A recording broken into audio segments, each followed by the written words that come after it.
प्रिय विद्यार्थियों, हम लोग राजनीति विज्ञान के अध्ययन के विभिन्न दृष्टिकोणों में से परंपरागत राजनीतिक दृष्टिकोण के अध्ययन का विश्लेषण कर रहे हैं। इसकी मुख्य विशेषता क्या है या कैसे मालूम चलेगा कि जो अध्ययन किया जा रहा है वो परंपरागत दृष्टिकोण से किया गया है या उसमें ऐसे कौन से लक्षण या फीचर्स दिखेंगे। तो उसमें मैं आपको संक्षिप्त में बताती हूँ। फर्स्ट है नॉर्मेटिव एवं आइडियल स्टडी। जो परंपरागत दृष्टिकोण है राजनीति विज्ञान का, वो मूल्यों के आधार पर या मानकों के आधार पर राजनीतिक विषयों का अध्ययन करता है, राजनीतिक विषयों का विश्लेषण करता है, राजनीतिक संस्थाओं की परिभाषाएं करता है। और चूँकि वो नॉर्म्स के आधार पर करता है, मानकों के आधार पर करता है, तो वो कैसी स्टडी मानी जाती है? आइडियल स्टडी मानी जाती है, आदर्शपरक अध्ययन माना जाता है। क्यों माना जाता है? क्योंकि जो भी चीज़ आदर्श में होगी, जो भी चीज़ मूल्यों पर आधारित होगी, जो भी चीज़ आदर्श या प्रेरकों पर आधारित होगी, वो आदर्शी अध्ययन की ओर प्रवृत्त होती है। दूसरा है हिस्टोरिकल एंड डिस्क्रिप्टिव स्टडी। जितना भी परंपरागत दृष्टिकोण से राजनीति विज्ञान का अध्ययन किया गया, मूलतः वह ऐतिहासिक था अर्थात भविष्योन्मुखी नहीं था। उससे आप वर्तमान और भविष्य की संभावनाओं, वर्तमान की समस्याओं का समाधान और भविष्य की संभावनाओं को रेखांकित नहीं कर सकते। उसमें पूर्व हो चुकी घटनाओं, इतिहास, संस्थाओं, उनके विश्लेषण और उनके आकलन के आधार पर जितना विस्तृत विश्लेषण किया जाता था, उसको हम ऐतिहासिक और वर्णनात्मक अध्ययन के अंतर्गत रखते हैं। और ये परंपरागत राजनीति विज्ञान की विशेषता थी कि उस समय बहुत अधिक विस्तार से राजनीतिक संस्थाओं का और राजनीतिक प्रक्रियाओं का अध्ययन करने की, मूलतः संस्थाओं का, प्रक्रियाओं का अध्ययन तो हम देखते हैं कि आधुनिक राजनीतिक दर्शन में आने के पश्चात शुरू हुआ। जब आधुनिक राजनीतिक दृष्टिकोण से राजनीतिक संस्थाओं का विश्लेषण किया जाने लगा, तब वो व्यवहारिक अध्ययन हुआ। लेकिन उससे पूर्व परंपरागत राजनीतिक दृष्टिकोण में चूँकि बहुत अधिक विश्लेषणात्मक था, तो इसलिए बहुत अधिक वर्णनात्मक या बहुत अधिक विस्तार और विस्तृत रूप में लिखा भी गया। Number 3, emphasis on political values and ethics. सामान्यतः राजनीति विज्ञान और राज्य से संबंधित किसी भी अध्ययन को बहुत व्यवहारिक और विशुद्ध यथार्थवादी माना जाता है। लेकिन जो परंपरागत राजनीतिक दृष्टिकोण के द्वारा राजनीति विज्ञान का अध्ययन किया जाता था, राज्य का, सरकार का, अन्य संस्थाओं का, राज्य एवं सरकार के परस्पर संबंधों का, राज्य की उत्पत्ति का, सरकार के विभिन्न अंगों के अंतर संबंधों का, उसमें क्या चीज़ महत्वपूर्ण थी? Emphasis on political values and ethics. अर्थात कोई भी शासन करे, राजा करे अथवा समूह करे अथवा निर्वाचित करे अथवा वंशानुगत करे, वो कहीं ना कहीं मूल आधार पे किससे जुड़े होने चाहिए? राजनीतिक मूल्यों से और नैतिकता से। चूँकि आदर्शपरक अध्ययन होता था, मैंने आपको फर्स्ट पॉइंट में बताया, आदर्शपरक अध्ययन होता था, तो ये मूलतः राजनीतिक मूल्यों और एथिक्स को ही महत्वपूर्ण मानता था। राजनीतिक मूल्य क्या हुए? जैसे न्याय, जैसे समानता, जैसे स्वतंत्रता या सर्वोच्च की ओर प्राप्ति, सत्य की प्राप्ति, व्यक्ति का उत्थान, मतलब ऐसे एब्स्ट्रैक्ट वैल्यूज़ जिनकी ओर राज्य प्रवृत्त हो सके, जिनकी ओर हम नागरिक समाज को प्रवृत्त कर सके, वो ट्रेडिशनल पॉलिटिकल अप्रोच का एक मेन एम्फेसिस होता था। ये इसका एक मेन फीचर माना जाता है।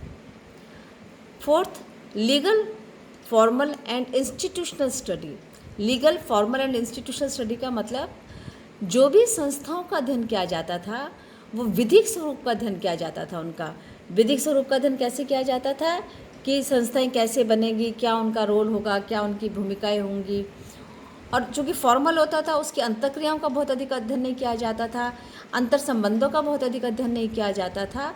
तो जो भी संस्थाओं का अध्ययन होता था, जैसे संस्था की संरचना कैसी है, राज्य कैसा है, राज्य कितने प्रकार का है, या सरकार कैसी है, सरकार किस प्रकार की है, सरकार के कितने अंग हैं, सरकार के अंगों का कार्य क्या है, अर्थात जो भी होता था आपको दिखने में वो राज्य का स्वरूप या सरकार का स्वरूप कैसा प्रतीत होता है, एक फॉर्मल और लीगल स्टडी की जाती थी परंपरागत राजनीतिक दृष्टिकोण में।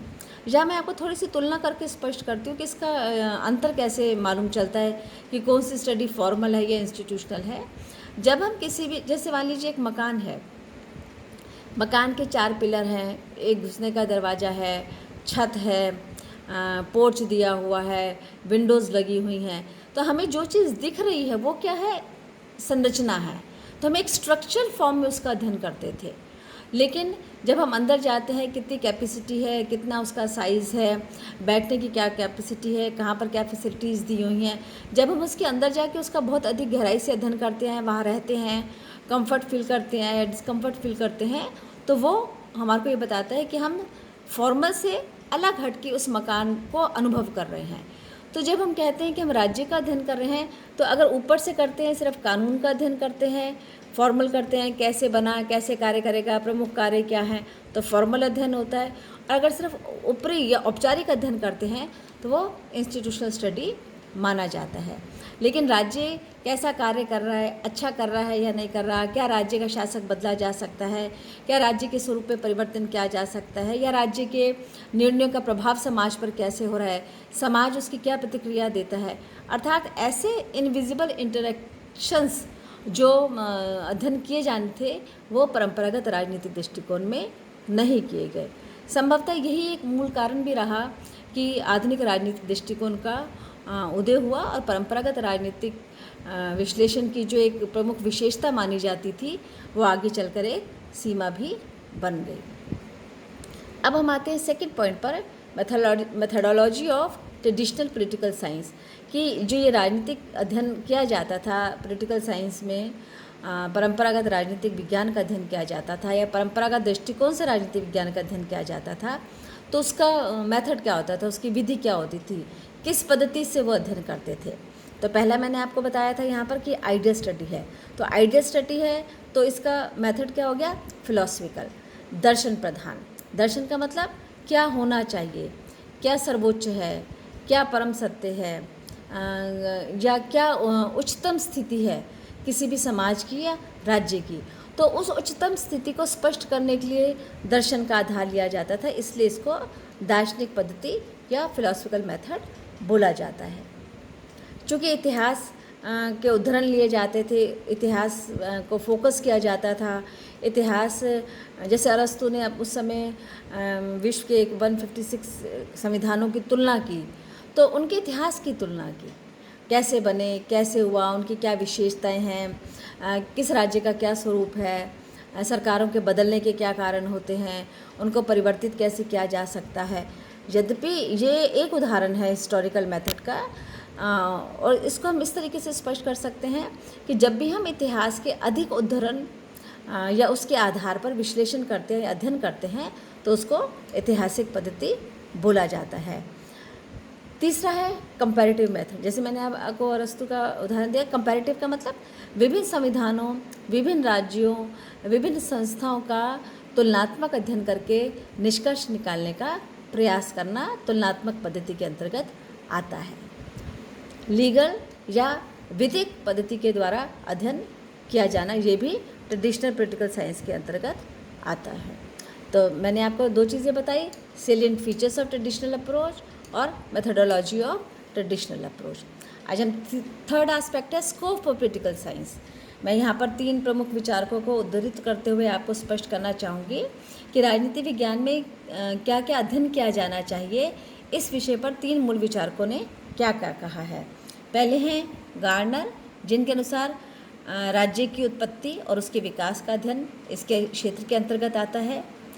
राज्य राजनीतिक संस्थाओं की प्रकृति और उनके विकास का अध्ययन भी राजनीति विज्ञान के अंतर्गत आता है और उनका अध्ययन किया जाना चाहिए। पोलक मानते हैं कि राजनीति विज्ञान का अध्ययन 2 तरीके से किया जा सकता है।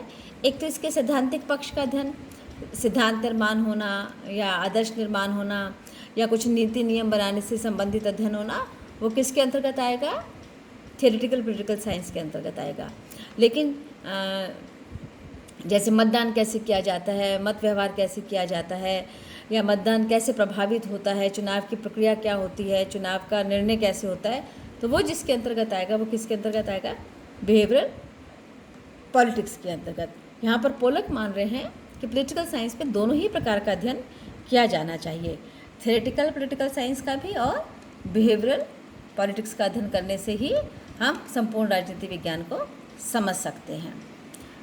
विलोबी का मानना है कि राजनीति विज्ञान में राज्य, सरकार और कानून इन तीनों का अध्ययन करते हैं, तब हम राजनीति विज्ञान को एक संपूर्ण विषय के रूप में परिभाषित कर सकते हैं। ये मूलतः राजनीति विज्ञान का परंपरागत दृष्टिकोण है और उसकी विशेषताएं हैं। नेक्स्ट अपने हम वीडियो में राजनीति विज्ञान के आधुनिक दृष्टिकोण को स्पष्ट करेंगे।